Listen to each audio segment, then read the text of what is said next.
Last week on Stories of God's Great Abundance of Grace.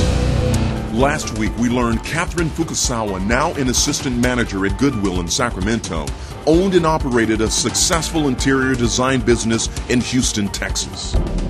But she says her former husband abused her physically and mentally for 23 years and destroyed her business. She says she attempted suicide 3 times.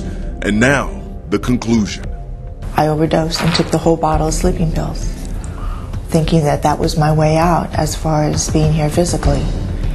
And would end up in the hospital, would be under suicidal watch for a week or 2 until they would actually let me go home. But the beatings continued even after they later moved to the Sacramento area. I couldn't handle it anymore. And then the last straw. I couldn't prepare a meal the way he wanted me to prepare it. And that's when he physically abused me. At that point, I had already had my suitcase packed, that when he left to go run an errand, I grabbed my suitcase, got on the bus, and I got to a shelter. I knew that I wasn't going to go back. After checking into a shelter, she knew she needed to reconnect with God. So she prayed that the Lord would direct her to the right church. I didn't know where I was going. I woke up one Sunday morning, got dressed. God said, go to church. But I didn't know what church I was going to. But God just kept saying, walk down this street. Just keep walking. She headed down Del Paso Boulevard. Walked directly to Calvary. I was led there by God to Calvary. Got there just before the service started, so I was able to be part of praise and worship. And then hearing Pastor Godot's word about being single and whole.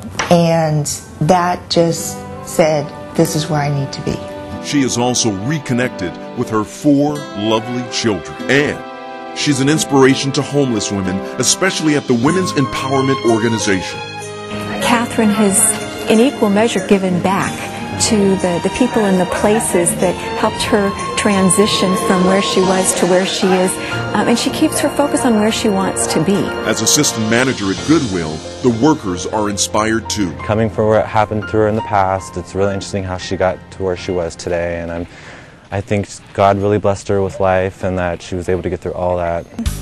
She's great. She's beautiful. I like her so much. Now Kathryn is believing God for her own store through the Goodwill Corporation. But when you regain your own independence, you realize that you have to make the changes within yourself. And I had to make those changes within myself.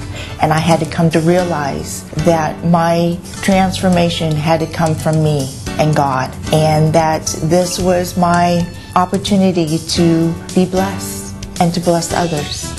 And I've been able to do it through Calvary. Coming soon to Stories of God's Great Abundance of Grace. She was kidnapped, beaten, and forced into prostitution. Next time, Michelle's story, how she survived and now worships at Calvary Christian Center. It's a testimony you don't want to miss.